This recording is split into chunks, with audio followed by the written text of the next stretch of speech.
ನಮಸ್ಕಾರ. ಭಾವನಾ ವಾರ್ತೆಗೆ ಸ್ವಾಗತ. ವಾರ್ತೆಗಳ ವಿವರ.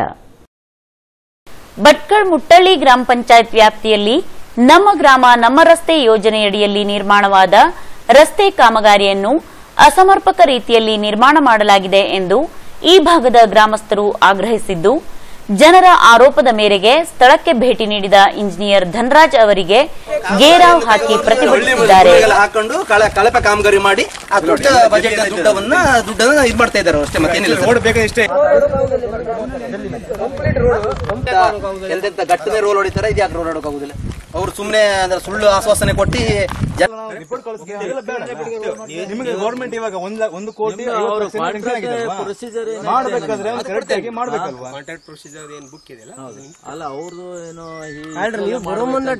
ನಮ್ಮ ಗ್ರಾಮ ನಮ್ಮ ರಸ್ತೆ ಯೋಜನೆಯ 4ರ ಅಡಿಯಲ್ಲಿ ಯೋಜನಾ ಉಪಯೋಗ ಕಾರವಾರ ವಿಭಾಗದಿಂದ 1.52 ಕೋಟಿ ಲಕ್ಷದ ವೆಚ್ಚದಲ್ಲಿ 1.20 ಕಿಲೋಮೀಟರ್ ಉದ್ದದ ರಸ್ತೆಯು ನಿರ್ಮಾಣ ಮಾಡಿದ್ದು, ರಸ್ತೆಯು ಸಂಪೂರ್ಣ ಕಳಪೆಯಾಗಿದೆ ಎಂದು ಖಂಡಿಸಿ ಪ್ರತಿಭಟಿಸಿದ್ದಾರೆ. ಸದ್ಯ ರಸ್ತೆ ಕಾಮಗಾರಿ ಚಾಲನೆಯಲ್ಲಿದ್ದು, ರಸ್ತೆಯ ಡಾಂಬರೀಕರಣ ಸಂಪೂರ್ಣವಾಗಿ ಮುಗಿದಿದೆ ಮತ್ತು ರಸ್ತೆಯ ಇಕ್ಕೆಲಗಳಿಗೆ ತಡೆಗೋಡೆಯ ಕಾಮಗಾರಿ ಮಾತ್ರ ನಿರ್ಮಾಣ ಮಾಡಬೇಕಾಗಿದೆ. ರಸ್ತೆ ನಿರ್ಮಾಣದ ಕೆಲವೇ ತಿಂಗಳಲ್ಲಿ ರಸ್ತೆಯು ಸಂಪೂರ್ಣ ಕಿತ್ತು ಹೋಗುತ್ತಿದ್ದು, ಕಾಮಗಾರಿ ಎಷ್ಟು ಕಳಪೆಯಾಗಿದೆ ಎನ್ನುವುದು ಕಣ್ಣೆದುರಿಗೆ ಕಾಣುತ್ತಿದೆ ಎನ್ನುವುದು ಜನರ ದೂರಾಗಿದೆ. ನಿರ್ಮಾಣವಾದ ರಸ್ತೆಯಲ್ಲಿ ವಾಹನ ಸಂಚಾರಕ್ಕೂ ತೊಂದರೆಯಾಗುತ್ತಿದ್ದು, ರಸ್ತೆಗೆ ಹಾಕಲಾದ ಡಾಂಬರು ಕಿತ್ತು ಹೋಗಿದೆ. ಜನರು, ಜಾನುವಾರುಗಳು ರಸ್ತೆಯಲ್ಲಿ ತಿರುಗಾಡಿದರೆ ರಸ್ತೆಯು ಕಿತ್ತು ಬರುತ್ತಿದ್ದು, ಕೋಟಿ ವೆಚ್ಚದ ರಸ್ತೆಯು ಕಾಮಗಾರಿ ಮುಗಿಯುವ ಮೊದಲೇ ಈ ಪ್ರಮಾಣದಲ್ಲಿ ಹಾಳಾಗುತ್ತಿದ್ದರೆ ಈ ಕಾಮಗಾರಿ ಯಾವ ಪ್ರಮಾಣದಲ್ಲಿ ನಿರ್ಮಾಣವಾಗಿದೆ ಎನ್ನುವುದು ಗೊತ್ತಾಗುತ್ತದೆ. ಇಲ್ಲಿನ ಸ್ಥಳೀಯರ ದೂರಿನನ್ವಯ ರಸ್ತೆ ಪರಿಶೀಲನೆಗಾಗಿ ಕಾರವಾರದಿಂದ ಬಂದ ಇಂಜಿನಿಯರ್ ಧನರಾಜ್ ಅವರನ್ನು ಸಾರ್ವಜನಿಕರು ಘೇರಾವ್ ಹಾಕಿ ರಸ್ತೆ ಕಾಮಗಾರಿ ನಡೆಸಿದ ಟೆಂಡರ್ದಾರರಾದ ಮೊಗೇರ್ ಅವರನ್ನು ಸ್ಥಳಕ್ಕೆ ಕರೆಸಬೇಕು ಎಂದು ಪಟ್ಟು ಹಿಡಿದರು. ಕೊನೆಗೆ ಇಂಜಿನಿಯರ್ ಧನರಾಜ್ ಗುತ್ತಿಗೆದಾರ ಬಾಬು ಮೊಗೇರ್ ಅವರಿಗೆ ದೂರವಾಣಿ ಕರೆ ಮಾಡಿ ಕಳಪೆ ಕಾಮಗಾರಿಯ ಬಗ್ಗೆ ತಿಳಿಸಿದಾಗ ಮರು ಡಾಂಬರೀಕರಣ ಮಾಡಿಕೊಡುವುದಾಗಿ ಭರವಸೆಯನ್ನು ನೀಡಿದರು. ನಾನು ಇಲ್ಲಿ ಮುಟ್ಟಳ್ಳಿಯಲ್ಲಿ ಬಂದಿದ್ದೆ. ಇಲ್ಲಿ ರೋಡ್ ನೀವೇನು ಮಾಡಿದ್ರಲ್ಲ ಅದೆಲ್ಲ ಕಿತ್ತೋಗಿದೆ. ಈ ಮುಟ್ಟಳ್ಳಿಯಲ್ಲಿ ಅವ್ ಮತ್ ಮಠಕ್ಕೆ ಹೋಗ್ಬೇಕ ಕೇಳ್ತಾವ. ಊರ್ ಜನರು ಇಲ್ಲಿ ಎಲ್ಲರೂ ಇದ್ದಾರೆ. ನೀವು ಎಲ್ಲಿದ್ರ ಇಲ್ಲಿ ಬಂದು ಹೋಗ್ಬೇಕು, ಇಲ್ಲಿ ಬರ್ಬೇಕು. ಮತ್ ಯಾರಿಗೆ ಕಳಿಸ್ತಾರೆ? ನೀವು ಬೆಂಗಳೂರಲ್ಲಿ ಇದ್ರ ಎಲ್ಲೆಲ್ಲಿ ಎಲ್ಲ ಕಳಪೆ ನೀವು ಮಾಡ್ಕೊಡ್ಬೇಕು. ಕಾರಣ ಹೇಳ್ತಾರೆ, ನಮ್ಗೆ ಇದೇ ಗೊತ್ತಿತ್ತು. ನಿನ್ನೆ ಸರ್ ಬಂದ್ ಮಾತು ಕೊಟ್ಕೊಳ್ಳಿ. ರಾಹುಲ್ ಅಂತ ಸೈನ್ ಅಪ್ ಕೊಡ್ಕೊಳ್ಳಿ ಬಾಂಡ್ ಪೇಪರ್ ಮೇಲೆ. ಕಳ್ಳ ಸುಳ ಮಕ್ಕಳಿಗೆಲ್ಲ ಸರಿ ಸರಿ. ಅವ್ರು ಇದ್ರಾಗ ಬೆಂಗಳೂರವರ. ಈ ಸಂದರ್ಭದಲ್ಲಿ ಇಲ್ಲಿನ ಸ್ಥಳೀಯ ಧನಂಜಯ್ ಮಾತನಾಡಿ, ಈ ರಸ್ತೆ ಕಾಮಗಾರಿಯು ಸಂಪೂರ್ಣವಾಗಿ ಕಳಪೆಯಿಂದ ಕೂಡಿದ್ದು, ಕಾಮಗಾರಿ ಚಾಲನೆಯಲ್ಲಿರುವಾಗಲೇ ರಸ್ತೆಯು ಕಿತ್ತು ಹೋಗುತ್ತಿದೆ. ಜಲ್ಲಿಯ ಮೇಲೆ ಸಮ ಪ್ರಮಾಣದಲ್ಲಿ ಡಾಂಬರೀಕರಣ ನಡೆದಿರುವುದಿಲ್ಲ. ಇದು ಸಂಪೂರ್ಣ ಕಳಪೆ ಕಾಮಗಾರಿಯಾಗಿರುತ್ತದೆ. ನಮ್ಮ ಬೇಡಿಕೆ ಎಂದರೆ ಈ ರಸ್ತೆಗೆ ಮರು ಡಾಂಬರೀಕರಣ ನಡೆಸಬೇಕು ಎಂದು ಹೇಳಿದರು. ನಮ್ಮ ಬೇಡಿಕೆ ಅಷ್ಟೇ. ಟೋಟಲಿ ಇಷ್ಟೊಂದು ದೊಡ್ಡ ಗೌರ್ಮೆಂಟ್ ಇಂದಂತ ಅನುದಾನವನ್ನ 1,52,00,000 ಚಿಲ್ಲರೆ ಸಮಥಿಂಗ್ ಏನೋ ಹಾಕಿದಾರಂತೆ. ಬಟ್ ಆ ರೋಡ್ ಅಷ್ಟು ಅಮೌಂಟ್ ಅನ್ನು ನಾವು ಕೇಳ್ತಿಲ್ಲ. ರೋಡ್ ಅನ್ನು ನೀಟಾಗಿ ಮಾಡಿ, ಕರೆಕ್ಟ್ ಆಗಿ ಮಾಡಿ. ಆಲ್ರೆಡಿ ನಾವೇನು ಮಾಧ್ಯಮದ ಬಗ್ಗೆ ಸುಳ್ಳು ಹೇಳೋದಂತಲ್ಲ, ನಿಮ್ಮ ಮುಖಾಂತರ ನಾವು ತೋರಿಸಿದ್ದೇವೆ, ಎಲ್ಲ ಕಿತ್ತೋದ ರೋಡ್ ಅಂತ ತೋರಿಸಿದ್ದೇವೆ. Thank you sir. ಈಗ ನಾವು ಆಲ್ರೆಡಿ ಒಂದು 15 ಡೇಸ್ ಇಂದ ಈ ರೋಡಲ್ಲಿ ಮಾಡಿದ್ರು, ತಿರ್ಗಾಡ್ತಾ ಇದ್ದೇವೆ. ಬಟ್ ಆಲ್ರೆಡಿ ರೋಡ್ ಕಿತ್ತೋಗಿದೆ. ಮತ್ತೆ ಜಲ್ಲಿ ಮೇಲೆ ರೋಡ್ ಕಾಣುತ್ತೆ. ಬೇರೆ ಕಡೆ ರೋಡ್ ಕಂಪೇರ್ ಮಾಡಿದಾಗ ಅಷ್ಟೊಂದು ದೊಡ್ಡ ಗೌರ್ಮೆಂಟ್ ಇಂದ ದೊಡ್ಡ ಬಜೆಟ್ ಅನ್ನ ತಂದು ಹಾಕೊಂಡಿಲ್ಲಿ ಜಲ್ಲಿ ಮೇಲೆ ಕಾಲಿ ಎಷ್ಟು 20 ಇಂಚ್ ತಿಕ್ಕಿಸ್ದಪ್ಪ ಅಂತ ಆಲ್ರೆಡಿ ಇಂಜಿನಿಯರಿಂಗ್ ಹೇಳಿದ್ರು. ಅಷ್ಟು ಬೀಳಲ್ಲ, ಕೆಲವೊಂದ್ ಕಡೆ ಎಲ್ಲೂ ಇದಾಗಲ್ಲ. ಇದು ನನ್ನ ಅನಿಸಿಕೆ ಪ್ರಕಾರ, ನಮ್ಮ ಊರಿನವರ ಅಭಿಪ್ರಾಯದ ಪ್ರಕಾರ ಇದು ಆಲ್ಮೋಸ್ಟ್ ಕಳಪೆ ಕಾಮಗಾರಿನೇ. ಈಗ ಆಲ್ರೆಡಿ ಈಗ ನಾವು ಇಂಜಿನಿಯರ್ ಜೊತೆ ನಾವು ಈಗ ಸುಮಾರು 300 ಮೀಟರ್ ಅಷ್ಟು ನಾವು ಏನು ವಾಕ್ ಮಾಡಿದ್ದೇವೆ. ಅದಷ್ಟು ಫುಲ್ ಕಂಪ್ಲೀಟ್ ಕಳಪೆ ಕಾಮಗಾರಿ ಜಿಲ್ಲೆಯಲ್ಲಿ ಎದ್ದೋಗಿದೆ ಆಲ್ರೆಡಿ. ಅವರು ಕೂಡ ಒಪ್ಕೊಂಡಿದ್ದಾರೆ ಅದ್ರ ಬಗ್ಗೆ. ಇಂಜಿನಿಯರ್ ಸಹ ನೇರವಾಗಿ ನಿಮ್ಮ ಮೀಡಿಯಾದವ್ರ ಮೂಲಕನೇ ಹೇಳಿದ್ದೇವೆ, ಮರು ಡಾಂಬರೀಕರಣ ಮಾಡಿಕೊಡ್ತೇವೆ ಕೆಲವೇ ದಿನದಲ್ಲಿ ಅಂತ ಹೇಳಿದ್ದೇವೆ. ನಿಮ್ಮ ಬೇಡಿಕೆ ಅಂತ ಹೇಳಿದ್ರೆ ಈ ರೋಡಿಗೆ ಮರು ಡಾಂಬರೀಕರಣ ಮಾಡಿ ರೋಡ್ ಅನ್ನ ಒಳ್ಳೆ ರೀತಿಯ ರೋಡ್ ಅನ್ನಾಗಿ ಮಾಡ್ಬೇಕು. ಮತ್ತೆ ಮರು ಡಾಂಬರೀಕರಣ ಮಾಡೋ ಇದೇ ಡಾಂಬರ್ ಅಂತಂದು ಹಾಕ್ಬಿಟ್ರೆ ಮತ್ತೆ ಕಿತ್ತೋದ್ರೆ ಅದು ಏನ್ ನೇರ ಹೊಣೆ ನಮ್ಮ ಇಂಜಿನಿಯರ್ ಸಾಹೇಬ್. ಮತ್ತೆ ಇದೇ ನಮ್ಗೆ ಇಲ್ಲಿ ಯಾವ್ದೇ ಲ್ಯಾಬ್ ಟೆಕ್ನಿಷಿಯನ್ ಅಂತ ಗೊತ್ತಾಗುದಿಲ್ಲ, ರೋಡ್ ಅದನ್ನ ಮತ್ತೆ ಸ್ವಲ್ಪ ಕಪ್ಪು ಮಾಡಿ ಹೋದ್ರು ಅವರೇ ನೇರ ಜವಾಬ್ದಾರು. ಆಲ್ಮೋಸ್ಟ್ ಡಾಂಬರೀಕರಣ ಮರು ಡಾಂಬರೀಕರಣ ಮಾಡುವಾಗ ಇಂಜಿನಿಯರ್ ಬಂದು ರಸ್ತೆ ಕಾಮಗಾರಿಯನ್ನು ಪರಿಶೀಲಿಸಿದ ಇಂಜಿನಿಯರ್ ಧನರಾಜ್ ಮಾತನಾಡಿ, ನಾನು ರಸ್ತೆಯನ್ನು ಪರಿಶೀಲನೆ ಮಾಡಿದಾಗ ಈ ರಸ್ತೆ ಕಾಮಗಾರಿಯು ಕಳಪೆ ಕಾಮಗಾರಿ ಅಂತಲೇ ಹೇಳಬಹುದು. ಈ ರಸ್ತೆಗೆ ಮರುಡಾಂಬರೀಕರಣ ನಡೆಯಬೇಕಾಗಿದೆ. ಈ ಬಗ್ಗೆ ನಾನು ಮೇಲಧಿಕಾರಿಗಳ ಜತೆ ಮಾತನಾಡಿ ಶೀಘ್ರವೇ ಮರುಡಾಂಬರೀಕರಣ ಮಾಡುವಂತ ವ್ಯವಸ್ಥೆ ಮಾಡುತ್ತೇನೆ ಎಂದು ಹೇಳಿದರು. ಈಗ ನಾನು ನಿರೀಕ್ಷೆ ಮಾಡಿದ ಪ್ರಕಾರ ರೋಡ್ ನನಗೆ ನಿರೀಕ್ಷಣೆ ಮಾಡಿದ್ದೆ. ಆ ನಿರೀಕ್ಷಣೆ ಮಾಡಿದ ಪ್ರಕಾರ ಮತ್ತೆ ಇದು ಮರುಡಾಂಬರೀಕರಣ ಮಾಡಬೇಕಂತ ನಾನು ನಿಮ್ಗೆ ಹೇಳ್ಬೋದು. ಹೌದು, ಅಂದ್ರೆ ನೀವು ಹೇಳುವ ಪ್ರಕಾರ ಇದು ಕಳಪೆ ಕಾಮಗಾರಿ ಅಂತಾನೆ ಹೇಳ್ಬೋದು. ಹೌದಲ್ಲ ಸರ್? ಎಷ್ಟು ದಿನದೊಳಗೆ ಮಾಡ್ಕೊಡ್ತೀರಾ ಇದನ್ನ ಮರುಡಾಂಬರೀಕರಣ? ಇದನ್ನ ಅವರಿಗೆ ಇನ್ಫಾರ್ಮ್ ಮಾಡ್ತೇನೆ, ಕಾಂಟ್ರಾಕ್ಟರ್ಗೆ, ನಮ್ಮ ಸಾಹೇಬರಿಗೆ ಇನ್ಫಾರ್ಮ್ ಮಾಡಿ ಅವ್ರ ಟೈಮ್ ತಗೊಂಡು ನಿಮ್ಗೆ ಹೇಳ್ತೇನೆ. ರಸ್ತೆ ಕಾಮಗಾರಿ ಮುಗಿಯುವ ಮೊದಲೇ ಕೋಟಿ ವೆಚ್ಚದ ಕಾಮಗಾರಿ ಸಂಪೂರ್ಣ ಹಾಳಾಗುತ್ತದೆ ಎಂದರೆ ಇದಕ್ಕೆ ಯಾರು ಜವಾಬ್ದಾರರು? ಒಂದು ಕಾಮಗಾರಿಯನ್ನು ನಡೆಸುವಾಗಲೇ ಈ ಬಗ್ಗೆ ಸಂಬಂಧಿಸಿದ ಅಧಿಕಾರಿಗಳು ಮುತುವರ್ಜಿ ವಹಿಸಿದರೆ ಒಂದೇ ಕಾಮಗಾರಿಗಳನ್ನು ಎರಡೆರಡು ಬಾರಿ ಮಾಡುವ ಪ್ರಸಂಗ ಬಂದೊದಗುವುದಿಲ್ಲ ಎನ್ನುವುದು ಸಾರ್ವಜನಿಕರ ಮಾತಾಗಿದೆ. ಅಧ್ಯಯನಕ್ಕಾಗಿ ಸಿಂಗಾಪುರ ಪ್ರವಾಸಕ್ಕೆ ತೆರಳುತ್ತಿರುವ ಹೊನ್ನಾವರ ಪೌರ ಕಾರ್ಮಿಕ ಕೃಷ್ಣ ಸುಬ್ಬಾ ಕೊರಾರ್ ಇವರಿಗೆ ಪಟ್ಟಣ ಪಂಚಾಯತ್ ಸಭಾಭವನದಲ್ಲಿ ಸನ್ಮಾನಿಸಿ ಶುಭ ಹಾರೈಸಿದರು. ಭಟ್ಕಳದ ನಿವಾಸಿಯಾದ ಕೃಷ್ಣ ಸುಬ್ಬಾ ಕೊರಾರ್ ಕಳೆದ 15 ವರ್ಷಗಳಿಂದ ಹೊನ್ನಾವರ ಪಟ್ಟಣದ ವ್ಯಾಪ್ತಿಯಲ್ಲಿ ಪೌರ ಕಾರ್ಮಿಕರಾಗಿ ಸೇವೆ ಸಲ್ಲಿಸುತ್ತಿದ್ದಾರೆ. ರಾಜ್ಯ ಸರ್ಕಾರ ವಿದೇಶದಲ್ಲಿಯ ಸ್ವಚ್ಛತೆಯ ಬಗ್ಗೆ ಅರಿವು ಮೂಡಿಸುವ ಜತೆ ಅದನ್ನು ಪಟ್ಟಣ ಪ್ರದೇಶದಲ್ಲಿ ಅನುಷ್ಠಾನಗೊಳಿಸುವ ಉದ್ದೇಶದಿಂದ ಸಿಂಗಾಪುರ್ ಮುಂತಾದ ವಿದೇಶಕ್ಕೆ ಪೌರ ಕಾರ್ಮಿಕರನ್ನು ಕರೆದೊಯ್ಯಲಾಗುತ್ತಿದೆ. 10ನೇ ಬ್ಯಾಚ್ನಲ್ಲಿ ಹೊನ್ನಾವರದ ಕೃಷ್ಣ ಆಯ್ಕೆಯಾಗಿದ್ದು 4 ದಿನದ ಸಿಂಗಾಪುರ್ ಪ್ರವಾಸಕ್ಕೆ ತೆರಳಲಿದ್ದಾರೆ. ಈ ಹಿಂದೆ ಶಿರಸಿಯ ಓರ್ವರು ಜಿಲ್ಲೆಯಿಂದ ಆಯ್ಕೆಯಾಗಿದ್ದು ಹೊರತುಪಡಿಸಿದರೆ ತಾಲೂಕಿನಿಂದ ಇದೇ ಪ್ರಥಮ ಬಾರಿಗೆ ಆಯ್ಕೆಯಾಗಿದ್ದಾರೆ. ಇವರ ಆಯ್ಕೆಯಿಂದ ತಾಲೂಕಿಗೆ ಎಲ್ಲರಿಗೂ ಹೆಮ್ಮೆ ಪಡುವ ವಿಷಯವಾಗಿದೆ. ಈ ದಿನ ಪಟ್ಟಣ ಪಂಚಾಯತ್ ಸದಸ್ಯರು ಹಾಗೂ ಅಧಿಕಾರಿಗಳು ಸನ್ಮಾನ ನಡೆಸಿ ಗೌರವಿಸಿದರು. ನಂತರ ಪಟ್ಟಣ ಪಂಚಾಯತ್ ಮುಖ್ಯಾಧಿಕಾರಿ ಆರ್ಎಂ ಪಾಟೀಲ್ ಮಾತನಾಡಿ, ನಮ್ಮ ಹೊನ್ನಾವರ ಪೌರ ಕಾರ್ಮಿಕ ವಿದೇಶಕ್ಕೆ ಅಲ್ಲಿಯ ಸ್ಥಿತಿಗತಿಯ ಬಗ್ಗೆ ಅಧ್ಯಯನ ನಡೆಸಲು ಹೋಗುತ್ತಿರುವುದು ಸಂತೋಷವೆನಿಸುತ್ತದೆ. ಇದು ನಮ್ಮ ಪಟ್ಟಣ ಪಂಚಾಯತ್ ಹೆಮ್ಮೆ ಪಡುವ ವಿಷಯವೆಂದು ಸಂತಸ ವ್ಯಕ್ತಪಡಿಸಿದರು.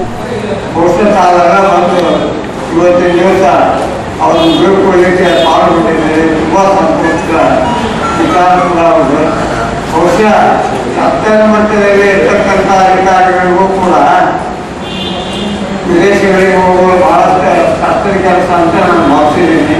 ಅಂಥದ್ದು ನಮ್ಮ ಒಬ್ಬ ತಳಮಟ್ಟದ ಸಿಬ್ಬಂದಿಯನ್ನು ನಾವೇನು ಭಾವಿಸ್ತೀವಿ, ಪೌರ ಕಾರ್ಮಿಕರು ಅಂತ ಏನು ಹೇಳ್ತೀವಿ, ಅವರಿಗೆ ಸರ್ಕಾರ ಈ ಭಾಗ್ಯವನ್ನು ಕಲ್ಪಿಸುವುದಕ್ಕೆ ನಾವು ಸರ್ಕಾರಕ್ಕೂ ಕೂಡ ಧನ್ಯವಾದಗಳನ್ನು ಹೇಳ್ತಾ ಇದ್ದೇವೆ.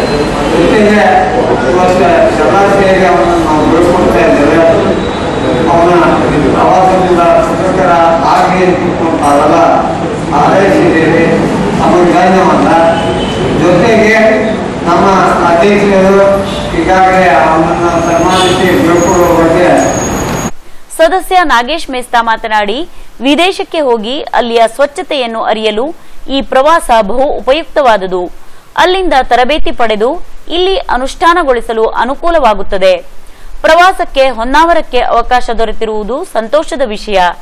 ಈ ಸಂತೋಷದ ವ್ಯಕ್ತಪಡಿಸುವ ಸಮಾರಂಭಕ್ಕೆ ನಮ್ಮಲ್ಲಿರುವ 21 ಸದಸ್ಯರು ಭಾಗಿಯಾಗಬೇಕಿತ್ತು. ಆದರೆ ಕೆಲ ಸದಸ್ಯರು ಹಾಜರಾಗದಿರುವುದು ಬೇಸರವನ್ನುಂಟು ಮಾಡುತ್ತದೆ ಎಂದು ವಿಷಾದ ವ್ಯಕ್ತಪಡಿಸಿ ಪ್ರವಾಸ ಸುಖಕರವಾಗಲಿ ಎಂದು ಶುಭ ಕೋರಿದರು. ಪಟ್ಟಣ ಪಂಚಾಯತಿಂದ ವಿದೇಶಕ್ಕೆ ನಮ್ಮ ಕೃಷ್ಣವರು ತರಬೇತಿಗಾಗಿ ಹೋಗ್ತಾ ಇದ್ದಾರೆ. ತುಂಬಾ ಸಂತೋಷದ ಸುದ್ದಿ, ಸಂತೋಷ ಆಗ್ತಾ ಇದೆ. ಆದರೆ ಎಲ್ಲೋ ಒಂದು ಕಡೆ ಬಹಳ ಬೇಸರ ಆಗ್ತಿದೆ. ಹೊನ್ನಾವರ ಪಟ್ಟಣ ಪಂಚಾಯತಿಂದ ಒಬ್ಬ ಪೌರ ಕಾರ್ಮಿಕ ಒಂದು ತರಬೇತಿಗಾಗಿ ವಿದೇಶಕ್ಕೆ ಹೋಗ್ತಾ ಇರುವಾಗ ನಾವೇನವರಿಗೆ ಖುಷಿಯಿಂದ ನಮ್ಮ ಆತ್ಮೀಯ ಸದಸ್ಯರ ಖುಷಿಯಿಂದ ಅವರಿಗೆ ಬೆಳ್ಕೊಳ್ಬೇಕಾಗಿದ್ದೀವಿ. ಅದೇ ನಮ್ಮ ಇವತ್ತು ಪಟ್ಟಣ ಪಂಚಾಯತಲ್ಲಿ ಸುಮಾರು 21 ಸದಸ್ಯರಿಗೂ ಕೂಡ ಇವತ್ತು 14 ಸದಸ್ಯರು ಇಲ್ಲಿ ಕಾಣ್ತಾ ಇರೋದು ಬಹಳ ಬೇಸರ ಆಗ್ತಾ ಇದೆ. ಆದರೂ ಕೂಡ ನನ್ನ ಆತ್ಮೀಯರು ಸಿಂಜನಾಯಕರು, ಸುರೇಶ್ ಶೆಟ್ಟರವರು, ದಾಸರವರು ಇಲ್ಲಿ ಬಂದಿದ್ದಾರೆ. ಅದೊಂದು ಖುಷಿ. ಇವರ ಏನು ನಮ್ಮ ಕೃಷ್ಣರವರು ವಿದೇಶಕ್ಕೆ ಹೋಗಿ ತರಬೇತಿಯನ್ನು ಪಡ್ಕೊಂಡು ಬರ್ತಾ ಇದ್ದಾರೆ. ಅವರಿಗೆ ಶುಭವಾಗಲಿ. ಅವರ ಈ ಒಂದು ವಿದೇಶಿ ಪ್ರವಾಸ ಸುಖಕರವಾಗಿ ಇರಲಿ ಹಾಗೂ ಅವರು ಅಲ್ಲಿಂದ ಪಡ್ಕೊಂಡು ಬಂದ ತರಬೇತಿಯನ್ನು ಇಲ್ಲಿಯ ಎಲ್ಲರಿಗೂ ನೀಡಿ ಆ ತರಬೇತಿಯ ಒಂದು ಇದನ್ನು ನೀಡಿ ಅಂತ ಹೇಳ್ತಾ ಇವತ್ತಿನ ಕಾರ್ಯಕ್ರಮದಲ್ಲಿ ಅಧ್ಯಕ್ಷೆ ರಾಜಶ್ರೀ ನಾಯ್ಕ್ ಮಾತನಾಡಿ, ಇದೇ ಮೊದಲ ಬಾರಿಗೆ ನಮ್ಮ ಹೊನ್ನಾವರದವರು ಸಿಂಗಾಪುರ ಪ್ರವಾಸಕ್ಕೆ ಹೋಗುತ್ತಿರುವುದು ಸಂತೋಷವನ್ನುಂಟು ಮಾಡುತ್ತದೆ.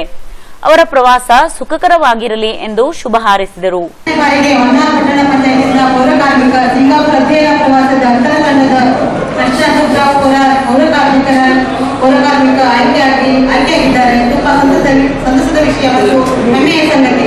ಮಾರ್ಚ್ 13ರಿಂದ 16ರವರೆಗೆ 4 ದಿನಗಳ ಕಾಲ ಸಿಂಗಾಪುರ ಪ್ರವಾಸಕ್ಕೆ ತೆರಳಿದ್ದಾರೆ. ಕೃಷ್ಣಸುಬ್ಬ ಕೋಲಾರಿಗರಿಗೆ ಸಿಂಗಾಪುರ ಪ್ರವಾಸವು ಪ್ರಯಾಣವು ಸುಖಕರವಾಗಿದೆ ಎಂದು ನಾನು ಎಲ್ಲ ಗೌರವದ ಸದಸ್ಯರ ಪರವಾಗಿ ಮತ್ತು ಸಿಬ್ಬಂದಿ ವರ್ಗದ ಪರವಾಗಿ ಶುಭವನ್ನು ಹಾರೈಸುತ್ತೇನೆ. ಈ ಸಂದರ್ಭದಲ್ಲಿ ಸದಸ್ಯರು ಹಾಗೂ ಸಿಬ್ಬಂದಿಗಳು ಉಪಸ್ಥಿತರಿದ್ದರು. ಗೋಕರ್ಣದ ಆಲದಕೆರೆಯ ಶ್ರೀ ಪಂಚಬ್ರಹ್ಮ ಯುವಕ ಸಂಘದ ಆಶ್ರಯದಲ್ಲಿ 14ನೇ ವರ್ಷದ ಅಂತರ್ಜಿಲ್ಲಾ ಮಟ್ಟದ ಹೊನಲು ಬೆಳಕಿನ ವಾಲಿಬಾಲ್ ಪಂದ್ಯಾವಳಿಯ ಉದ್ಘಾಟನೆಯನ್ನು ಆಲದಕೆರೆಯ ಮೈದಾನದಲ್ಲಿ ಹಮ್ಮಿಕೊಳ್ಳಲಾಗಿತ್ತು. ಈ ಪಂದ್ಯಾವಳಿಯನ್ನು ಬಿಜೆಪಿ ಪ್ರಮುಖರು ಹಾಗೂ ಬೆಳಕು ಗ್ರಾಮೀಣಾಭಿವೃದ್ಧಿ ಟ್ರಸ್ಟ್ನ ಅಧ್ಯಕ್ಷರಾದ ನಾಗರಾಜ್ ನಾಯಕ್ ತೊರ್ಕೆಯವರು ಉದ್ಘಾಟಿಸಿದರು. ನಂತರ ಮಾತನಾಡಿದ ಅವರು, ಪಂಚಬ್ರಹ್ಮ ಯುವಕ ಸಂಘದವರು ಸತತ 14ನೇ ವರ್ಷದಲ್ಲಿ ಈ ಪಂದ್ಯಾವಳಿಯನ್ನು ಅತ್ಯಂತ ಅಚ್ಚುಕಟ್ಟಾಗಿ ಆಯೋಜಿಸಿದ್ದಾರೆ. ದೇಶದ ಅಭಿವೃದ್ಧಿ ಹಾಗೂ ಸ್ವಸ್ಥ ಸಮಾಜದ ನಿರ್ಮಾಣದಲ್ಲಿ ಇಂತಹ ಯುವಕ ಶಕ್ತಿಯ ಪಾತ್ರ ಮಹತ್ವವಾದದ್ದು.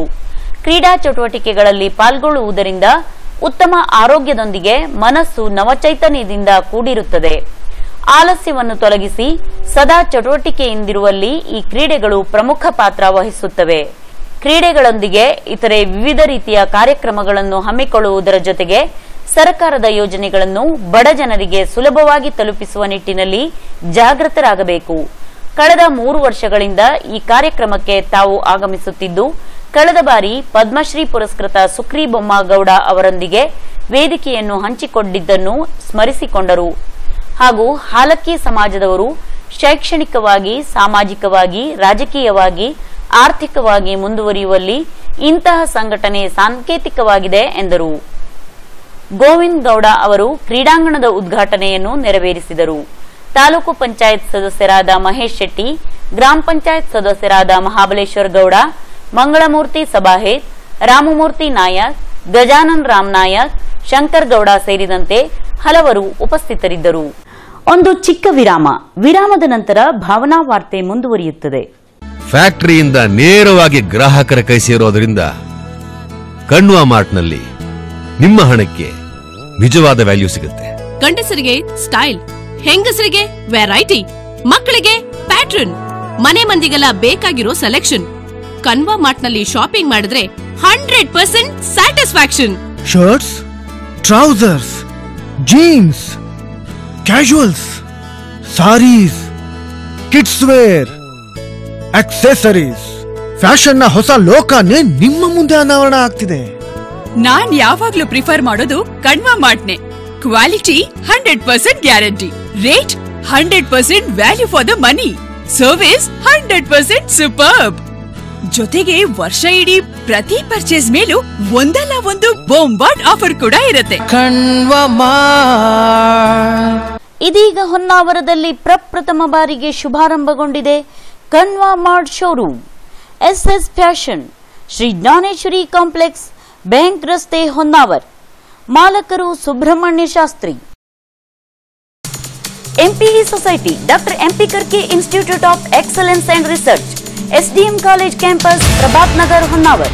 ಶ್ರೀ ಸಾಮಾನ್ಯನಿಗೂ ಭರಿಸಲು ಸಾಧ್ಯವಾಗುವ ದರದಲ್ಲಿ ಅತ್ಯುತ್ತಮ ಸಂಪನ್ಮೂಲ ವ್ಯಕ್ತಿಗಳಿಂದ ಗುಣಮಟ್ಟದ ತರಬೇತಿಯನ್ನು ಒದಗಿಸುವುದು, ನಿಯತಕಾಲಿಕವಾಗಿ ನಡೆಸುವ ಮೌಲ್ಯಮಾಪನಗಳಿಂದ ವಿದ್ಯಾರ್ಥಿಗಳ ಅರಿವಿನ ಮಟ್ಟವನ್ನು ನಿರ್ಧರಿಸುವುದು, ವಿದ್ಯಾರ್ಥಿಗಳ ನೈಜ ಸಾಮರ್ಥ್ಯಗಳ ಅತ್ಯುತ್ತಮ ಮಟ್ಟ ತಲುಪಲು ಅಭಿಪ್ರೇರಣೆ ನೀಡುವುದು, ವಿದ್ಯಾರ್ಥಿ ಸಮುದಾಯದಲ್ಲಿ ಸ್ಪರ್ಧಾತ್ಮಕ ಮನೋಭಾವದ ಮೂಲಕ ಕಲಿಕಾ ಕೌಶಲ್ಯದ ಪರಿಸರವನ್ನು ವೃದ್ಧಿಗೊಳಿಸುವುದು, ವಿದ್ಯಾರ್ಥಿಗಳ ವೈಯಕ್ತಿಕ ಬೌದ್ಧಿಕ ಔನ್ನತ್ಯ ಹಾಗೂ ಸೃಜನಶೀಲತೆಯ ವಿಕಾಸಕ್ಕೆ ಪ್ರೇರಣೆ ನೀಡುವುದು.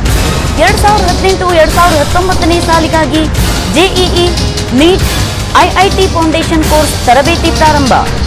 ಪಿಯು ದ್ವಿತೀಯ ವರ್ಷದ ವಿಜ್ಞಾನ ವಿದ್ಯಾರ್ಥಿಗಳಿಗೆ ಜೆಇಇ, ನೀಟ್ ತರಬೇತಿ ತರಗತಿಗಳು ದಿನಾಂಕ 26/2/2018 ಪ್ರಾರಂಭವಾಗಲಿವೆ.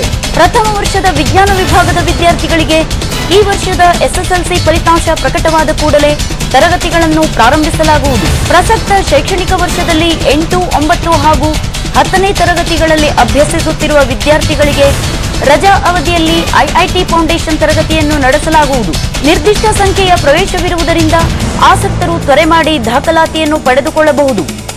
ತರಬೇತಿ ತರಗತಿಗಳನ್ನು ಮಂಗಳೂರಿನ ಪ್ರಖ್ಯಾತ ಕಾಲೇಜುಗಳಿಂದ ಹಾಗೂ ದೇಶದ ಇತರೆಡೆಗಳಿಂದ ಕರೆಯಿಸಿದ ನುರಿತ ಉಪನ್ಯಾಸಕರು ನಡೆಸಿಕೊಡುತ್ತಿದ್ದಾರೆ. ಪ್ರವೇಶಕ್ಕಾಗಿ ಸಂಪರ್ಕಿಸಬೇಕಾದ ವಿಳಾಸ: doctor MP Karki institute of excellence and research, SDM college campus, Prabhat Nagar, Honnavar. ಪ್ರವೇಶಕ್ಕಾಗಿ ತ್ವರೆ ಮಾಡಿ 9916719377 9483177050. ಶ್ರೀ ಗ್ರಾಮದೇವಿ ಮಂದಿರ, ಮಾವಿನ ಕುರ್ವೆ, ತಾಲೂಕು ಹೊನ್ನಾವರ್. ಹೊನ್ನಾವರ ತಾಲೂಕಿನ ಮಾವಿನ ಕುರ್ವ ಗ್ರಾಮದ ಅನಾದಿ ಕಾಲದಿಂದ ಪ್ರಸಿದ್ಧವಾದ ಶ್ರೀ ಗ್ರಾಮದೇವಿ ದೇವಸ್ಥಾನದಲ್ಲಿ ಶ್ರೀದೇವಿಯ ಅಪ್ಪಣೆಯಂತೆ ಗರ್ಭಮಂದಿರ ನವೀಕರಣ, ಶಿಖರ ಕಲಶ ಪ್ರತಿಷ್ಠಾಪನೆ, ಉತ್ಸವ ಮೂರ್ತಿಗೆ ರಜತ ಕವಚ, ಪ್ರಭಾವಳಿ, ಛತ್ರ ಸಮರ್ಪಣೆ, ಪೂರ್ಣ ಕಲಾವೃದ್ಧಿ, ಶ್ರೀ ಮಂಗಲ ಚಂಡಿಕಾ ಯಾಗ, ಸಾಮೂಹಿಕ ಶ್ರೀದೇವಿ ಭೂದೇವಿ ಸಹಿತ ಶ್ರೀ ಸತ್ಯನಾರಾಯಣ ಪೂಜಾದಿ ಧಾರ್ಮಿಕ ಕಾರ್ಯಕ್ರಮಗಳು ದಿನಾಂಕ 21/3/2018 ದಿನಾಂಕ 23/3/2018 ಶ್ರೀ ವೇದಮೂರ್ತಿ ಕಟ್ಟೇಶಂಕರ ಭಟ್ಟರ ಪ್ರಧಾನ ಆಚಾರತ್ವದಲ್ಲಿ ನಡೆಯಲಿವೆ. ಈ ಎಲ್ಲಾ ಧಾರ್ಮಿಕ ಕಾರ್ಯಕ್ರಮಗಳಿಗೆ ತಾವೆಲ್ಲರೂ ಸಹಕುಟುಂಬ ಸಮೇತರಾಗಿ ಆಗಮಿಸಿ ತನುಮನ ಧನ ಸಹಕಾರ ನೀಡಿ ಶ್ರೀದೇವಿಯ ಮುಡಿಗಂಧ ಪ್ರಸಾದ ಸ್ವೀಕರಿಸಿ ಹಾಗೂ ದಿನಾಂಕ 23/3/2018 ಶುಕ್ರವಾರದಂದು ನಡೆಯುವ ಮಹಾ ಅನ್ನ ಸಂತರ್ಪಣೆಯಲ್ಲಿ ಭಾಗಿಯಾಗಬೇಕೆಂದು ವಿನಂತಿ. ಸರ್ವರಿಗೂ ಆದರದ ಸ್ವಾಗತ ಕೋರುವವರು ಅಧ್ಯಕ್ಷರು, ಸದಸ್ಯರು, ಮೂಲಕಾರರು ಹಾಗೂ ಭಕ್ತವೃಂದ. 3/2018 ಬುಧವಾರದಿಂದ ಗುರುವಾರ, ಶುಕ್ರವಾರ 3 ದಿವಸ ಕಾರ್ಯಕ್ರಮ ನಡೆಯುತ್ತದೆ. ಅದಕ್ಕೆಲ್ಲರೂ ಸಹಕರಿಸಬೇಕಾಗಿ ವಿನಂತಿ. ಮತ್ತೆ ಭಾವನಾ ವಾರ್ತೆಗೆ ಸ್ವಾಗತ. ಶ್ರೀ ಕ್ಷೇತ್ರ ಧರ್ಮಸ್ಥಳ ಗ್ರಾಮಾಭಿವೃದ್ಧಿ ಯೋಜನೆ ಹೊನ್ನಾವರ, ಭಟ್ಕಳ ಹಾಗೂ ಆಕ್ಟ್ ಅಗ್ರಿ ಪ್ರೊಸೆಸಿಂಗ್ ಕಂಪನಿ ನಿಯಮಿತ ತಮಿಳುನಾಡು ಇವರ ಸಹಯೋಗದೊಂದಿಗೆ ಭಟ್ಕಳ ಮುರುಡೇಶ್ವರದ ಮಠದ ಹಿತ್ತಲ ಸಮುದ್ರ ತೀರದಲ್ಲಿ ಶುಕ್ರವಾರದಂದು ನವೀಕರಿಸಬಹುದಾದ ಸಮುದ್ರ ಪಾಚಿಯನ್ನು ಸಮುದ್ರದಲ್ಲಿ ಬಿಡುವುದರ ಮೂಲಕ ಸೀವೀಡ್ ಯೋಜನೆಯನ್ನು ಉದ್ಘಾಟಿಸಲಾಯಿತು. ಸೀವೀಡ್ ಎಂದರೆ ಕಳೆಯಂತ ನಿರುಪಯೋಗಿ ಪಾಚಿಯಲ್ಲ, ಬದಲಾಗಿ ಅದು ನವೀಕರಿಸಬಹುದಾದ ಬಹುಬೆಲೆಯ ಸಮುದ್ರ ಪಾಚಿಯಾಗಿರುತ್ತದೆ. ನೈಸರ್ಗಿಕವಾಗಿ ಇದು ಸಮುದ್ರದಲ್ಲಿ ಹಸಿರು, ಕಂದು, ನೇರಳೆ ಮತ್ತು ಇತರೆ ಬಣ್ಣಗಳಲ್ಲಿ ಕಂಡುಬರುತ್ತದೆ. ವಾಣಿಜ್ಯವಾಗಿ ಇದನ್ನು ದಕ್ಷಿಣ ಭಾರತದ ತಮಿಳುನಾಡು, ಲಕ್ಷದ್ವೀಪ, ಅಂಡಮಾನ್, ಉತ್ತರದ ಗುಜರಾತ್ನಲ್ಲಿ ಬೆಳೆಯುತ್ತಾರೆ. ಸೀವೀಡ್ ಬೇಸಾಯವು ಕರಾವಳಿ ತೀರದ ಮೀನುಗಾರರ ಕುಟುಂಬಗಳಿಗೆ ಪರ್ಯಾಯ ಉದ್ಯೋಗವನ್ನು ಒದಗಿಸುತ್ತದೆ. ಪಶ್ಚಿಮ ಕರಾವಳಿಯಲ್ಲಿ ಈ ಯೋಜನೆಯು ಜನಪ್ರಿಯಗೊಳ್ಳಬೇಕಾಗಿದೆಯಷ್ಟೇ. ಈ ಯೋಜನೆಯ ಬಗ್ಗೆ ಹಿಂದೊಮ್ಮೆ ಪ್ರಧಾನಮಂತ್ರಿ ಮೋದಿ ಧರ್ಮಸ್ಥಳಕ್ಕೆ ಭೇಟಿ ಕೊಟ್ಟ ಸಂದರ್ಭದಲ್ಲಿ ಸೀವೀಡ್ ಯೋಜನೆಯ ಬಗ್ಗೆ ಧರ್ಮಸ್ಥಳ ಧರ್ಮಾಧಿಕಾರಿ ವೀರೇಂದ್ರ ಹೆಗ್ಗಡೆಯವರಲ್ಲಿ ಧರ್ಮಸ್ಥಳ ಗ್ರಾಮಾಭಿವೃದ್ಧಿ ಯೋಜನೆಯ ಮೂಲಕ ಕರ್ನಾಟಕದಾದ್ಯಂತ ಈ ಯೋಜನೆಯನ್ನು ಜಾರಿಗೆ ತರುವಂತೆ ಪ್ರಸ್ತಾಪ ಮಾಡಿದರು. ಈ ಹಿನ್ನೆಲೆಯಲ್ಲಿ ಶುಕ್ರವಾರ ಮುರುಡೇಶ್ವರ ಮಠದ ಹಿತ್ತಲಿನಲ್ಲಿ ಸೀವೀಡ್ ಜಲಸಸ್ಯಗಳನ್ನು ಸಮುದ್ರಕ್ಕೆ ಬಿಡುವ ಮೂಲಕ ಪ್ರಾಯೋಗಿಕವಾಗಿ ಯೋಜನೆಯನ್ನು ಜಾರಿಗೆ ತರಲಾಯಿತು. ಈ ಸಂದರ್ಭದಲ್ಲಿ ಎಸ್ಕೆಡಿಆರ್ಡಿಪಿ ಉಡುಪಿ ಕರಾವಳಿ ವಿಭಾಗದ ಪ್ರಾದೇಶಿಕ ನಿರ್ದೇಶಕರಾದ ಮಹಾವೀರ್ ಅಜ್ರಿ ಮಾತನಾಡಿ, ಇಂದು ನಾವು ಮುರುಡೇಶ್ವರದ ಸಮುದ್ರದಲ್ಲಿ ಪ್ರಾಯೋಗಿಕವಾಗಿ ಈ ನವೀಕರಿಸಬಹುದಾದ ಜಲಸಸ್ಯಗಳನ್ನು ಸಮುದ್ರದಲ್ಲಿ ಬಿತ್ತನೆ ಮಾಡುತ್ತಿದ್ದೇವೆ. ಈ ಜಲಸಸ್ಯಗಳನ್ನು 45 ದಿನಗಳ ಕಾಲ ಸಮುದ್ರದಲ್ಲಿ ಬಿಟ್ಟು ಬೆಳೆಸುವುದರಿಂದ ಉತ್ತಮ ಇಳುವರಿ ದೊರೆಯುತ್ತದೆ. ನಂತರದ ದಿನಗಳಲ್ಲಿ ತಮಿಳುನಾಡಿಗೆ ರಫ್ತನ್ನು ಮಾಡಿ ಲಾಭ ಗಳಿಸಬಹುದಾಗಿದೆ. ಕರಾವಳಿ ಸಣ್ಣ ಮೀನುಗಾರರನ್ನು ದೃಷ್ಟಿಯಲ್ಲಿ ಇಟ್ಟುಕೊಂಡು ಈ ಯೋಜನೆ ಜಾರಿಗೆ ತರಲಾಗುತ್ತದೆ ಎಂದು ಹೇಳಿದರು. ಇವತ್ತು ನಾವು ಮುರುಡೇಶ್ವರದ ಈ ಸಮುದ್ರದಲ್ಲಿ ಇದನ್ನೊಂದು ಪ್ರಾಯೋಗಿಕವಾಗಿ ಇವತ್ತು ಆರಂಭಿಸುತ್ತಿದ್ದೇವೆ. ಮುಖ್ಯವಾಗಿ ಒಂದು ಜಲಸಸ್ಯವನ್ನು ಬಿಟ್ಟು ಅದರಿಂದ ಅಧಿಕ ಇಳುವರಿ ಬರುವಾಗೆ ಪ್ರಯತ್ನ ಮಾಡಿಕೊಂಡು 45 ದಿನ ಈ ಜಲದಲ್ಲಿ ಸಸ್ಯ ಬೆಳವಣಿಗೆ ಇಟ್ಕೊಂಡು ಅದನ್ನು ತಮಿಳುನಾಡಿಗೆ ರಫ್ತು ಮಾಡಿ ಅಲ್ಲಿಂದ ಆದಾಯ ಗಳಿಸುವಂಥ ವಾತಾವರಣ ನಿರ್ಮಾಣ ಆಗಿದೆ. ಪ್ರಾಯೋಗಿಕ ಹಂತದಲ್ಲಿ ಇದು ಈಗ ಮಾಡ್ತಾ ಇದ್ದೇವೆ. ಇನ್ನೂ ಹೆಚ್ಚು ಇದರ ಅನುಭವ ಮತ್ತೆ ಅನುಷ್ಠಾನ ಮಾಡಿ ನಾವು ತಿಳ್ಕೊಳ್ಳಿಕ್ಕಿದ್ದೇವೆ. ಈ ನಿಟ್ಟಿನಲ್ಲಿ ಇದು ಯಶಸ್ಸು ಆಗಬೇಕು. ಆ ಮೌನೇಶ್ವರ ದೇವರ ಹಾಗೂ ಧರ್ಮಸ್ಥಳದ ಮಂಜುನಾಥ ದೇವರ ಅನುಗ್ರಹ ಇರಲಿ, ಪೂಜ್ಯ ಹೆಗಡೆಯವರ ಆಶೀರ್ವಾದ ಇರಲಿ ಅಂತ ಈ ಸಂದರ್ಭದಲ್ಲಿ ಹೇಳಲಿಕ್ಕೆ ಇಚ್ಛೆಪಡ್ತೇವೆ. ರಾಜ್ಯ ಕೃಷಿ ನಿರ್ದೇಶಕರಾದ ಮನೋಜ್ ಮೇನಿಜರ್ ಮಾತನಾಡಿ, ಈ ಯೋಜನೆಯನ್ನು ಸಣ್ಬಾವಿ, ಮಠದ ಹಿತ್ಲು ಹಾಗೂ ಮಾವಿನ ಕುರುವೆಯಲ್ಲಿ ಪ್ರಾಯೋಗಿಕವಾಗಿ ಮಾಡಿ ಇದರ ಫಲಿತಾಂಶವನ್ನು ನೋಡಿಕೊಂಡು ಇದರ ಲಾಭಗಳನ್ನು ಕರಾವಳಿ ಸಣ್ಣ ಮೀನುಗಾರರಿಗೆ ಪರಿಚಯ ಮಾಡಿಕೊಡುತ್ತೇವೆ. ಸೀವೀಡ್ ಎಂದರೆ ಇದೊಂದು ಸಮುದ್ರದ ಪಾಚಿಯಾಗಿರುತ್ತದೆ. ಇದು ಬಹುಪಯೋಗಿ ಆಗಿದ್ದು ಇದರಿಂದ ಔಷಧಗಳು, ಐಸ್ ಕ್ರೀಮ್ಗಳು ಹಾಗೂ ರೈತೋಪಯೋಗಿ ಗೊಬ್ಬರ ಹೀಗೆ ಅನೇಕ ವಸ್ತುಗಳನ್ನು ತಯಾರಿಸಲಾಗುತ್ತದೆ. ಈ ಯೋಜನೆಯು ಮುಂದಿನ ದಿನಗಳಲ್ಲಿ ಸಣ್ಣ ಮೀನುಗಾರರಿಗೆ ನೀಡಲಾಗುತ್ತದೆ ಎಂದು ಹೇಳಿದರು. ಶ್ರೀ ಧರ್ಮಸ್ಥಳ ಗ್ರಾಮಾಭಿವೃದ್ಧಿ ಯೋಜನೆಯು ಆಕ್ವಾಗ್ರಿ ಸಂಸ್ಥೆ ಅಂದರೆ ರಾಮೇಶ್ವರ ಇರುವಂಥದ್ದು ಸಹಯೋಗದೊಂದಿಗೆ ಸೀವೀಡ್ ಯೋಜನೆ ಎಂಬ ಒಂದು ಹೊಸ ಯೋಜನೆಯನ್ನು ಹೊನ್ನಾವರದಲ್ಲಿ ಪ್ರಾಯೋಗಿಕವಾಗಿ ಅನುಷ್ಠಾನ ಮಾಡಲಿಕ್ಕೆ ನಾವು ಬದ್ಧರಾಗಿದ್ದೇವೆ. ಹಾಗಾಗಿ ನಾವು ಪ್ರಾಯೋಗಿಕವಾಗಿ ಇದನ್ನು ಇಂದು ಸಣ್ಣ ಬಾವಿ, ನಂತರ ಮಠದ ಇತ್ತು, ನಂತರ ಇಲ್ಲಿ ಮಾವಿನ ಕುರುವೆಯಲ್ಲಿ ಮಾಡಲಿಕ್ಕೆ ಹೊರಟಿದ್ದೀವಿ. ಅಂದರೆ ಇದನ್ನು ನಾವು ಫಸ್ಟಿಗೆ ಪ್ರಾಯೋಗಿಕವಾಗಿ ಮಾಡಿ ನೋಡಿ ಹೇಗೆ ಅದು ಅನುಷ್ಠಾನ ಆಗ್ತದೆ, ಇದರ ಬೆಳವಣಿಗೆ ಹೇಗೆ ಬರುತ್ತೆ ಅಂತ ನೋಡಿಕೊಂಡು ಮತ್ತೆ ಮುಂದಿನ ದಿನಗಳಲ್ಲಿ ಇದನ್ನು ಸಣ್ಣ ಮೀನುಗಾರ ಅನುಷ್ಠಾನ ಮಾಡಲಿಕ್ಕೆ ನಾವು ಬಯಸಿದ್ದೇವೆ. ಇದು ಸೀವೀಡ್ ಹೇಳುವಂಥದ್ದು ಒಂದು ಸಮುದ್ರ ಪಾಚಿ. ಅದು ನಮ್ಮ ರೈತರಿಗೆ ಉಪಕಸವಾಗಿ ಬಹಳ ಮುಂದಿನ ದಿನಗಳಲ್ಲಿ ಪ್ರಯೋಜನ ಆಗ್ಬೋದು ಎಂಬ ನಿಟ್ಟಿನಲ್ಲಿ ನಾವು ರಾಮೇಶ್ವರಮಲ್ಲಿ ಇರುವಂತಹ ಆಕ್ವಾಗ್ರಿ ಸಂಸ್ಥೆ ಸಂಪರ್ಕಿಸಿದಾಗ ಅವರಲ್ಲಿ ಸುಮಾರು 450 ರೈತರಿಗೊಂದಿಗೆ ಸೇರಿಸಿಕೊಂಡು ಈ ಒಂದು ಕೆಲಸವನ್ನು ಮಾಡ್ತಿದ್ದಾರೆ.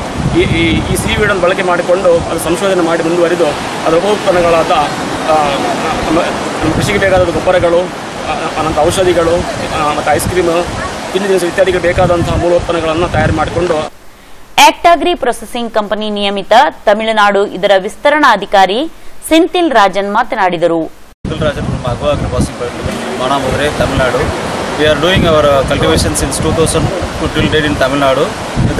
Presently, SKDRDP, they are requested to do cultivation in Maharashtra coast, the Kannada coast. We are going to do our cultivation activity in Kannada coast of this Badkal Taluk. Presently, we have a survey and we have a coordination meeting. Presently, we are going to have a demonstration in the site, and further we will support the technology wise and buyback by the Aqua-Agri Processing Private Limited, Manamadri, Sivagangri, Tamil Nadu. SKDRDP Honnavar ವಿಭಾಗದ ಯೋಜನಾಧಿಕಾರಿ MS Eshwar ಈ ಬಗ್ಗೆ ಮಾತನಾಡಿದರು. ಶ್ರೀ ಧರ್ಮಸ್ಥಳ ಗ್ರಾಮಾಭಿವೃದ್ಧಿ ಯೋಜನೆಯಿಂದ ಹೊನ್ನಾವರ ಬಡ್ಕಳದಲ್ಲಿ ಇಡೀ ರಾಜ್ಯದಲ್ಲಿ ಪ್ರಥಮ ಬಾರಿಗೆ ಹೊನ್ನಾವರ ಬಡ್ಕಳ ತಾಲೂಕಿನಲ್ಲಿ ಮೀನುಗಾರರು ಈಗಾಗಲೇ ಸಂಕಷ್ಟದಲ್ಲಿದ್ದಾರೆ. ಮೀನು ಸಿಗದೆ ಮತ್ತು ಈಗ ನಾವು ಸೀವೀಡ್ ಕಾರ್ಯಕ್ರಮದಲ್ಲಿ ಸುಮಾರು 500ರಿಂದ 1,000ವರೆಗೆ ನಾವು ಡೈಲಿ ಇನ್ಕಮ್ ಪಡ್ಕೊಳ್ಬೋದು. ಹಾಗಾಗಿ ಸೀವೀಡ್ ಕಾರ್ಯಕ್ರಮದಲ್ಲಿ ತಮಿಳುನಾಡಿನಲ್ಲಿ ಬೇರೆ ಕಡೆ ಈ ಕಾರ್ಯಕ್ರಮ ಸಕ್ಸಸ್ ಆಗಿದೆ. ಮೀನುಗಾರಿಗೂ ಕೂಡ ಇದರಲ್ಲಿ ತುಂಬ ಸಂಕಷ್ಟದಲ್ಲಿದ್ದವರು ಕೂಡ ಪಾರಾಗಿದೆ. ಹಾಗಾಗಿ ಈ ಸೀವೀಡ್ ಕಾರ್ಯಕ್ರಮ ನಮ್ಮಲ್ಲಿ ಹೊನ್ನಾವರ ಬಡ್ಕಳದಲ್ಲಿ ಪ್ರಥಮ ಬಾರಿಗೆ ಸಾಂಕೇತಿಕವಾಗಿ ಕೆಲವು ಕಡೆನ ಮಾಡ್ತಾರೆ. ಇದರಲ್ಲಿ ಸಕ್ಸಸ್ ಕಂಡಾಗ ಇಡೀ ನಮ್ಮ ಹೊನ್ನಾವರ ಬಡ್ಕಳ ಎಲ್ಲ ಮೀನುಗಾರರಿಗೂ ಒಂದು ಆದಾಯ ತರುವಂಥ ಮೂಲವನ್ನು ಮಾಡಬೇಕಂತ ಪರಮಪೂಜ್ಯ ವೀರೇಂದ್ರ ಹೆಗ್ಡೆ ಅವರು ಮತ್ತು ವಿಶೇಷವಾಗಿ ನಮ್ಮ ಕಾರ್ಯನಿರ್ವಾಹಕ ನಿರ್ದೇಶಕರಂಥ ಡಾಕ್ಟರ್ LH ಮಂಜುನಾಥ್ ಸರ್ ಕೂಡ ಹೆಚ್ಚು ಒತ್ತು ಕೊಟ್ಟು ಹೊನ್ನಾವರ ಬಡ್ಕಳನ್ನು ಇಲ್ಲಿ ಆಯ್ಕೆ ಮಾಡಿಕೊಂಡು ಕಾರ್ಯಕ್ರಮವನ್ನು ಅನುಷ್ಠಾನ ಮಾಡಲಿಕ್ಕೆ ಸಹಕಾರ ನೀಡ್ತಾರೆ. ಹಾಗಾಗಿ ಇವತ್ತು ವಿಶೇಷವಾಗಿ ನಮ್ಮ ಜಿಲ್ಲಾ ಜನಜಾಗೃತಿ ಸದಸ್ಯ ಸತೀಶ್ ಶೇಟ್ ಮಾತನಾಡಿ ಶುಭ ಕೋರಿದರು. ಮಂಜುನಾಥಾಯ ನಮಃ. ಇದು ಮೊದಲನೇ ಬಾರಿಗೆ ಸೀವೀಡ್ ಅಂತ ಧರ್ಮಸ್ಥಳ ಗ್ರಾಮಾಭಿವೃದ್ಧಿ ಇದೊಂದು ಯೋಜನೆ. ಇದು ಫಸ್ಟೇ ಮೊದಲಿಗೆ ನಮ್ಮ ಮುರುಡೇಶ್ವರದಲ್ಲಿ ಇದು ಪ್ರಾರಂಭ ಮಾಡಿದ್ದೇವೆ. ಇವತ್ತು ಆ ಸೀವೀಡ್ ಸಿಸ್ಟಮನ್ನು ಧರ್ಮಸ್ಥಳದಿಂದ ನಮ್ಮ ಎಲ್ಲ ಯೋಜನೆಯವರು ಬಂದು ಈ ಕಾರ್ಯಕ್ರಮವನ್ನು ಯಶಸ್ವಿ ಮಾಡಲಿಕ್ಕೆ ಏರ್ಪಡಿಸಿದ್ದಾರೆ. ಇದು ಮತ್ತು ಮುರುಡೇಶ್ವರ ಬೀಚು ಮತ್ತು ನಮ್ಮ ಸಣ್ಣಬಾವಿಯಲ್ಲಿ ಇದೊಂದು ಸೀವೀಡ್ ಅಂತ ಇದೊಂದು ಹೇಗೆ ಮಾಡೋದು, ಹೇಗೆ ಬೆಳವಣಿಗೆ ಮಾಡೋದು ಅಂತ ಇದು ಮೀನುಗಾರರಿಗೆ ಒಂದು ಮಾತ್ರ ಈ ಒಂದು ಯೋಜನೆಯನ್ನು ನಾವು ಅಳವಡಿಸಿದ್ದೇವೆ. ಇದು ಮುಂದಿನ ದಿವಸದಲ್ಲಿ ಇದು ಒಂದು ಇಂಪ್ರೂವ್ಮೆಂಟ್ ಒಳ್ಳೆ ಆದರೆ ಎಲ್ಲರಿಗೂ ಇದು ಮೀನುಗಾರಿಕೆ ಒಂದು ಅವಕಾಶ ಅಂತ ಹೇಳಿ ನಾವು ಈ ಸಂದರ್ಭದಲ್ಲಿ ವಿಜಯ್ ಕುಮಾರ್, ಕೃಷಿ ಅಧಿಕಾರಿಗಳು ಮುರುಡೇಶ್ವರ್, ಮೇಲ್ವಿಚಾರಕರಾದ ರಮೇಶ್, ಧರ್ಮಸ್ಥಳ ಯೋಜನಾಧಿಕಾರಿ ಸುಧೀರ್ ಜೈನ್, ಒಕ್ಕೂಟದ ಅಧ್ಯಕ್ಷರುಗಳಾದ ಸುಶೀಲಾ ಮೊಗೇರ್ ಹಾಗೂ ಗೀತಾ ನಾಯ್ಕ್, ಸೇವಾ ಪ್ರತಿನಿಧಿಗಳಾದ ಶಾಂತಲಾ ಪಾಂಡುರಂಗ್, ಶ್ವೇತಾ, ಸುಮತಿ, ಸುಭಾಷ್ ಮತ್ತು ಆಕ್ಟಾಗ್ರಿ ಕಂಪನಿಯ ನುರಿತ ತಾಂತ್ರಿಕ ತಜ್ಞರು ಉಪಸ್ಥಿತರಿದ್ದರು. ಭಾವನಾ ಟಿವಿಗಾಗಿ ಉಲ್ಲಾಸ್ ಶಾನ್ಬಾಗ್, ಶಿರಾಲಿ. ಹೊನ್ನಾವರ-ಕರ್ಕಿ ರಾಷ್ಟ್ರೀಯ ಹೆದ್ದಾರಿಯಲ್ಲಿ ಭಟ್ಕಳದ 2 ಯುವಕರ ಮೇಲೆ ನಡೆದ ಮಾರಣಾಂತಿಕ ಹಲ್ಲೆಯನ್ನು ಮಜ್ಲಿಸೆ ಇಸ್ಲಾಹ ವ ತಂಜೀಮ್ ತೀವ್ರವಾಗಿ ಖಂಡಿಸಿದ್ದು, ಕೂಡಲೇ ಹಲ್ಲೆಗೆ ಕಾರಣರಾದವರ ವಿರುದ್ಧ ಕಠಿಣ ಕ್ರಮ ಜರುಗಿಸುವಂತೆ ಪೊಲೀಸ್ ಇಲಾಖೆಯನ್ನು ಆಗ್ರಹಿಸಿದ್ದಾರೆ. ಈ ಕುರಿತು ಭಟ್ಕಳದ ಪ್ರಭಾರಿ ಡಿವೈಎಸ್ಪಿ ಜಿಟಿ ನಾಯಕರನ್ನು ಭೇಟಿಯಾಗಿರುವ ತಂಜೀಮ್ ನಿಯೋಗ, ಕಾನೂನು ಕೈಗೆತ್ತಿಕೊಂಡವರ ವಿರುದ್ಧ ಕಠಿಣ ಕಾನೂನು ಜರುಗಿಸಬೇಕು, ಮುಂದೆ ಈ ರೀತಿಯ ಘಟನಾವಳಿಗಳು ಮರುಕಳಿಸದಂತೆ ಜಾಗ್ರತೆ ವಹಿಸಬೇಕೆಂದು ಆಗ್ರಹಿಸಿದ್ದಾರೆ. ಕೇವಲ 4 ಜನರನ್ನು ಬಂಧಿಸಿ ಸುಮ್ಮನೆ ಕುಳಿತುಕೊಂಡರೆ ಸಮಸ್ಯೆಗೆ ಪರಿಹಾರ ಸಿಗದು. ಹಲ್ಲೆ ಪ್ರಕರಣದಲ್ಲಿ ಭಾಗಿಯಾಗಿರುವ 150ಕ್ಕೂ ಹೆಚ್ಚು ಮಂದಿಯನ್ನು ಬಂಧಿಸಿ ಕ್ರಮ ಜರುಗಿಸುವಂತೆ ನಿಯೋಗ ಆಗ್ರಹಿಸಿದೆ. ತಂಜೀಮ್ ನಿಯೋಗದ ನೇತೃತ್ವ ವಹಿಸಿದ್ದ ಪ್ರಧಾನ ಕಾರ್ಯದರ್ಶಿ ಅಲ್ತಾಫ್ ಮೊಹಿದ್ದೀನ್ ಕರೂರಿ ಡಿವೈಎಸ್ಪಿಯೊಂದಿಗೆ ಮಾತನಾಡಿ, ಸಂಘ ಪರಿವಾರದ ಕಾರ್ಯಕರ್ತರೆನ್ನಲಾದ ಕೆಲವರು ಇಂತಹ ಹಲವು ಘಟನೆಗಳಲ್ಲಿ ಆಗಾಗ ಭಾಗವಹಿಸುತ್ತಿದ್ದು, ಆರಂಭದಲ್ಲೇ ಕೆಲವು ಮಂದಿಯನ್ನು ಹಿಡಿದಂತೆ ಮಾಡಿ ಆಮೇಲೆ ಪ್ರಕರಣವನ್ನು ಮುಚ್ಚಿ ಹಾಕಲಾಗುತ್ತಿದ್ದು, ಈ ಪ್ರಕರಣವೂ ಕೂಡ ಅದರ ಸಾಲಿಗೆ ಸೇರುವಂತಾಗಬಾರದು. ಜನರು ಪ್ರತಿಭಟನೆಗಿಳಿಯುವಂತೆ ನಮ್ಮ ಮೇಲೆ ಒತ್ತಡ ಹಾಕುತ್ತಿದ್ದು, ನಾವು ನಮ್ಮ ಯುವಕರನ್ನು ಹತೋಟಿಯಲ್ಲಿಟ್ಟುಕೊಂಡಿದ್ದೇವೆ. ಯಾವುದೇ ಅಹಿತಕರ ಘಟನೆಗಳಿಗೆ ನಾವು ಅವಕಾಶ ಮಾಡಿಕೊಡುವುದಿಲ್ಲ. ಆದರೆ ಪೊಲೀಸರು ಮಾತ್ರ ತಮ್ಮ ಕರ್ತವ್ಯವನ್ನು ಪಕ್ಷಾತೀತವಾಗಿ ಮಾಡಬೇಕೆಂದು ಆಗ್ರಹಿಸಿದರು. ತಂಜೀಮ್ ಉಪಾಧ್ಯಕ್ಷ ಇನಾಯತುಲ್ಲಾ ಶಾಬಂದ್ರಿ ಮಾತನಾಡಿ, ಇತ್ತೀಚೆಗೆ ಹೊನ್ನಾವರದಲ್ಲಿ ನಾಪತ್ತೆಯಾಗಿದ್ದ ಸಿರ್ಸಿಯ ಮುಸ್ಲಿಂ ಯುವಕನನ್ನು ಪತ್ತೆ ಹಚ್ಚಲಾಯಿತು.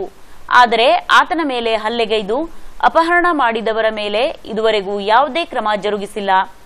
ಭಟ್ಕಳದಲ್ಲಿ ಮಂದಿರಗಳ ಮೇಲೆ ಮಾಂಸ ಎಸೆತದ ಪ್ರಕರಣವನ್ನು ಉದಾಹರಿಸಿದ ಅವರು, ಓರ್ವ ಪಿಎಸ್ಐ ಒಬ್ಬರು ಘಟನೆಯನ್ನು ಜಾಲಾಡಿ ರಾಜ್ಯದ ಗೃಹ ಮಂತ್ರಿಗೆ ವರದಿಯನ್ನು ನೀಡಿದ್ದರೂ ಇದುವರೆಗೂ ಆ ಪ್ರಕರಣದಲ್ಲಿ ಭಾಗಿಯಾಗಿದ್ದ ವ್ಯಕ್ತಿಗಳ ವಿರುದ್ಧ ಒಂದು ಪ್ರಕರಣ ದಾಖಲಾಗಿಲ್ಲ ಮತ್ತು ಅವರನ್ನು ಬಂಧಿಸಲು ಸಾಧ್ಯವಾಗಿಲ್ಲ.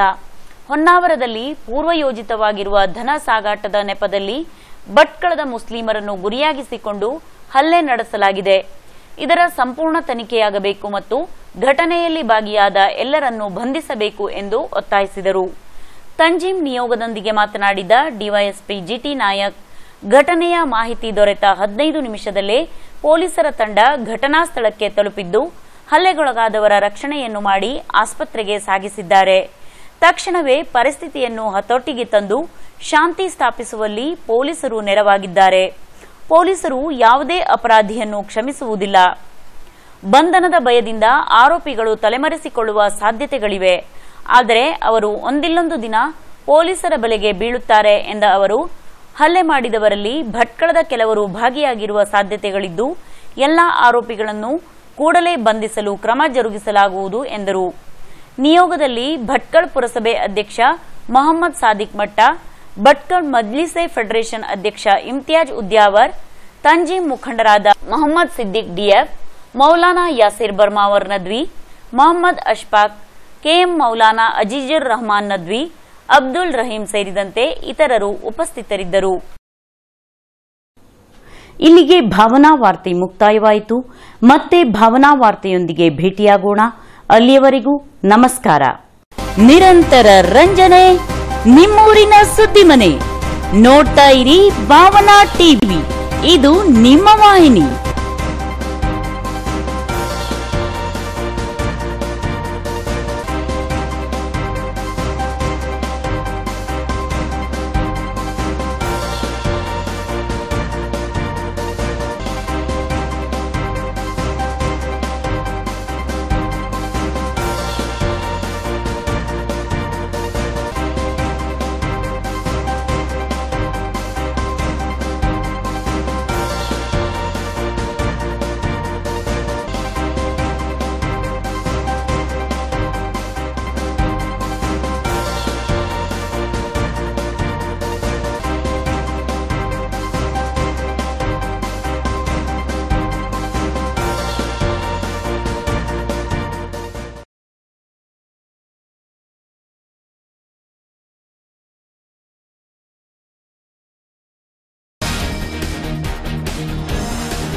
ನೀವು ನೋಡ್ತಾ ಇದ್ದೀರಾ ಭಾವನಾ ಟಿವಿ, ಇದು ನಿಮ್ಮ ವಾಹಿನಿ. ಭಾಷೆ ಭಾವಗಳ ಒಡನಾಡಿ, ಕರಾವಳಿಯ ಜೀವನಾಡಿ.